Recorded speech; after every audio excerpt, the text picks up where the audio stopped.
Hello friends, निगुतीमध्ये तुम्हा सर्वांचं पुन्हा एकदा स्वागत आहे। तर आज आहे शुक्रवार। मी गेलेली मार्केटमध्ये फिश आणायला, पण मला काय माझ्या मनासारखी फ्रेश फिश सापडली नाही। सो मी विचार केला की आज काय बनवू। तितक्यात माझ्या डोक्यात विचार आला की आपल्या घरी सुका जवळा आहे, तर आज आपण सुका जवळाचीच रेसिपी का बनवू नये। तर आज मी तुम्हाला अशी मस्त झणझणीत अशी सुका जवळाची रेसिपी दाखवणार आहे। पण ही रेसिपी दाखवायच्या आधी मला माझ्या सगळ्या व्ह्यूअर्सला आणि सबस्क्रायबर्सला खूप खूप धन्यवाद करायचे।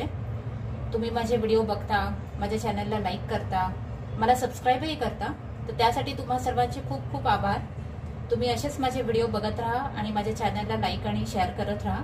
आणि हां, तुमच्या फ्रेंड्सला वगैरे सांगून सुद्धा सबस्क्राईब करा, जेणेकरून मला जास्तीत जास्त लाईक्स आणि सबस्क्रिप्शन मिळते आणि मी असेच नवनवीन रेसिपीज घेऊन तुम्हाला भेटत राहील आणि आपलं हे नातं अजून लांबपर्यंत आपण नेऊ शकतो। तर पुन्हा एकदा तुम्हा सर्वांचा खूप खूप धन्यवाद। आणि जे जे कमेंट्स मी वाचते, प्रत्येक रेसिपीवर माझ्या कमेंट्स असतात, तर त्या कमेंट्स सुद्धा मला खूप मोटिवेट करतात।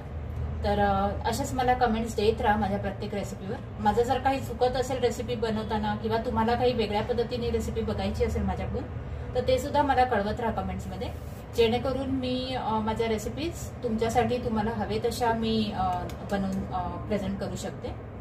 सो पुन्हा एकदा धन्यवाद। चला तर मग आता आपण रेसिपीला सुरुवात करूया। तर जवळा बनवण्यासाठी मी इथे पाव किलो जवळा स्वच्छ साफ करून त्याला 2-3 पाण्यातून धुवून घेतलेला आहे। जवळा घेताना तुम्ही लालसर जवळा घेऊ नका, असा सफेद जवळा घ्या। सफेद म्हणजे तो व्यवस्थित उन्हामध्ये सुकलेला असतो, लालसर म्हणजे तो थोडासा ओलसर असतो।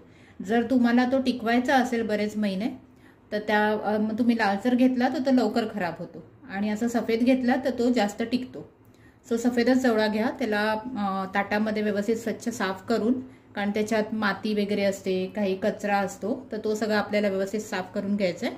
आणि मग त्याच्यावर बसलेली माती वगैरे जर काय असेल तर ती 2-3 पाण्याने स्वच्छ धुवून घ्यायचं। तर इथे एक पाव किलो जवळा मी धुवून घेतलेला आहे।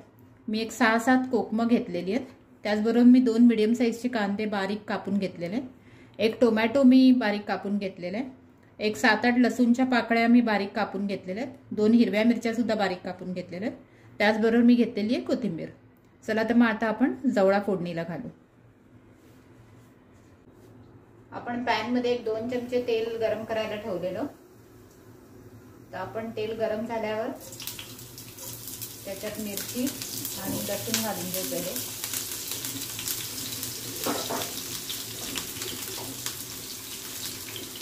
1-2 मिनिटं चांगलं तडतडू दे। लसूण थोडीशी लाल होऊ दे की मग आपण याच्यात कांदा घालणार आहोत।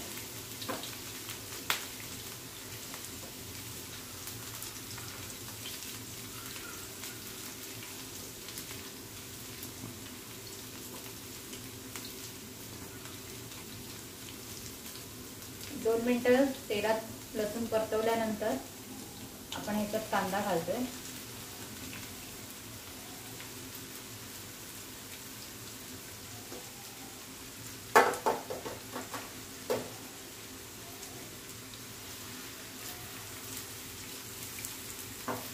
कांदा चांगला लाल होईपर्यंत आपल्याला परतवून घ्यायचा आहे तेलामध्ये।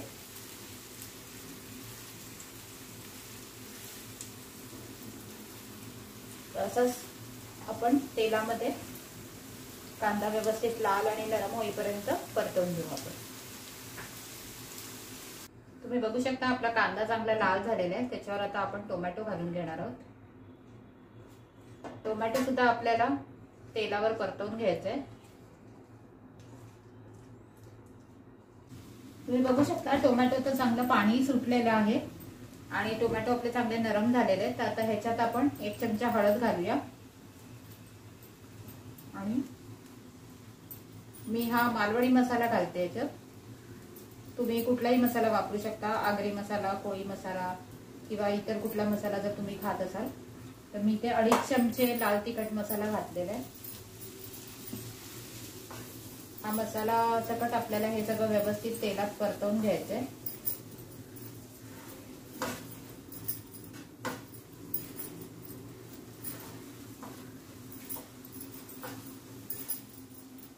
बघू शकता किती सुंदर असा लाल रंग आलेला आहे। मसाल्यामुळे. तुम्हाला जितकं तुम्ही कमी तिखट खात असाल तर तुम्ही कमी मसाला वापरू शकता, किंवा जर जास्त तिखट तुम्हाला आवडत असेल तर ह्याच्यापेक्षा जास्ती मसालाही तुम्ही वापरू शकता. कारण टोमॅटोमुळे थोडासा गोडसरपणा येतो, तर तुम्हाला जर जास्त झणझणीत हवं असेल तर त्या हिशोबाने तुम्ही मसाला जास्त कमी करू शकता. आता आपल्याला ह्याच्यात जवळा घालायचा आहे. जो आपण धुवून ठेवलेला जवळा तो आपण घालतो ह्याच्यात.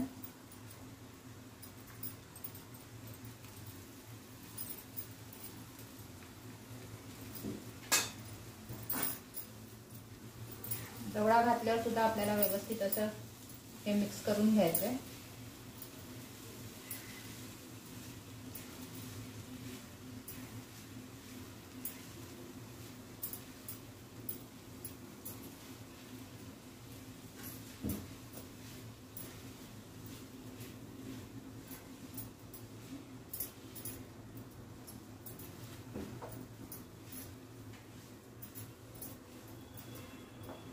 आता ह्याच्यात आपण कोकम घालणार आहोत. जी कोकम आपण 7-8 कोकम जी ठेवलेली, तुम्ही ह्याच्यात हवं असेल तर तुम्ही चिंच सुद्धा वापरू शकता, किंवा सुक्या आंब्याच्या हे येतं ते सुद्धा तुम्ही वापरू शकता. पण शक्यतो कोकमच जास्त टेस्टी लागतात म्हणून कोकमच मी घालते. आणि मालवणात जास्त कोकमच वापरली जातात, सो मी कोकमाचा वापर करते. यामध्ये आता मी घालणार आहे मीठ चवीनुसार.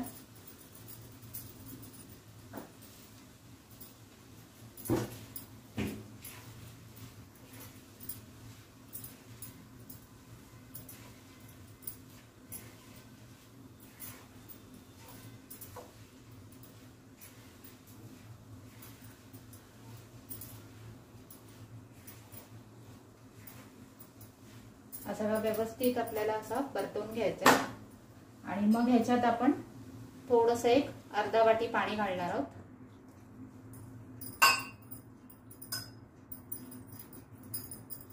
अर्धा वाटी पाणी घातल्यानंतर ह्याला आपण एक 10 मिनिटं मीडियम गॅसवर शिजायला ठेवणार आहोत. तर 10 मिनिटं झालेली आहेत, आपण बघून घेऊ.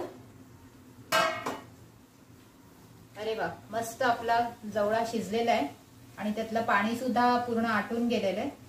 तुम्ही बघू शकता जवळा किती छान शिजलाय आणि पाणी पूर्णपणे त्याचं आटून गेलेलं आहे. आता आपण ह्याला वरून कोथिंबीर घालून देऊ. तर तयार आहे मग आपला सुका जवळा. चला आता मग आपण पटकन सर्व करून घेऊ. तर अशा पद्धतीने तयार आहे आपला सुका जवळा रेसिपी. आपण ही चपाती बरोबर, भाकरी बरोबर, घावण्या बरोबर, कशाही बरोबर एन्जॉय करू शकतो. इवन भाताबरोबर सुद्धा खाता येते आणि ही खूप टेस्टी लागते. तर होप तुम्हाला माझी ही रेसिपी आवडली असेल. आपण ह्याला पटकन एन्जॉय करूया. आणि जर माझी ही रेसिपी आवडली असेल तर प्लीज घरी नक्की करून पहा आणि मला कमेंट्समध्ये कळवा की तुम्हाला ही रेसिपी कशी वाटली ते. आणि माझ्या या व्हिडिओला जास्तीत जास्त लाईक आणि शेअर करा आणि माझ्या चॅनलला सबस्क्राईब करा आणि बेल आयकॉन दाबायला विसरू नका, जेणेकरून माझ्या नवीन नवीन रेसिपीचे नोटिफिकेशन तुम्हाला पटकन येत राहील. थँक्यू.